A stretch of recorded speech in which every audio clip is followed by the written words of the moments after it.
If you feel behind in your career, you might be using the wrong clock. A lot of people carry this quiet feeling that they're late, not failing, not stuck, just behind. And what's interesting is that this feeling often shows up even when on paper things are going well. You're learning, you're working, you're progressing, but something still feels off. And in my experience, that feeling rarely comes from what people are actually doing. It comes from what they're measuring themselves against. Most of us have inherited a career timeline without ever questioning it. It's a timeline built around stable roles, predictable progression, and long stretches where very little changes. You study, you enter a profession, you move steadily upward.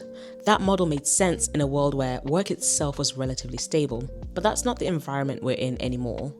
Work changes shape faster now. Roles evolve, skills expire more quickly, and entire functions are being redesigned. And as a result, many people will need to reskill, shift direction, or reconfigure their work over time, not because they failed, but because the nature of work itself is changing. The problem is that the timeline most of us are still using hasn't caught up.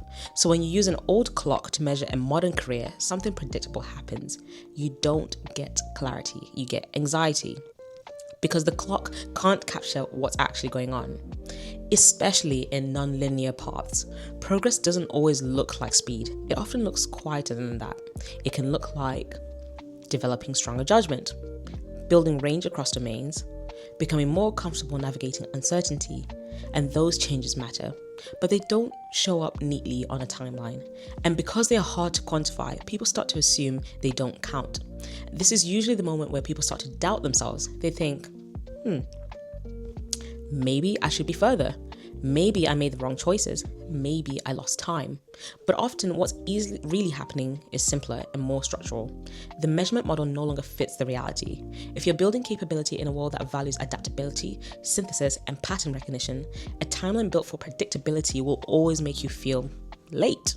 That doesn't mean you are, it means the clock is outdated. So if you feel behind, consider this carefully. It might not be your pace, it might be the model you're using to judge yourself. So it's no longer about doctor, lawyers, or being an engineer. If you know, you know. And this is where things start to shift. Because once you realize the clock is wrong, you stop rushing to catch up to a path that may no longer exist. Instead, you start asking better questions. What am I actually learning? What kinds of problems am I becoming better at solving? And what patterns can I now see that I couldn't before? Those questions don't give instant reassurance, but they give something better: orientation. And in a tech-accelerated world, orientation matters far more than speed.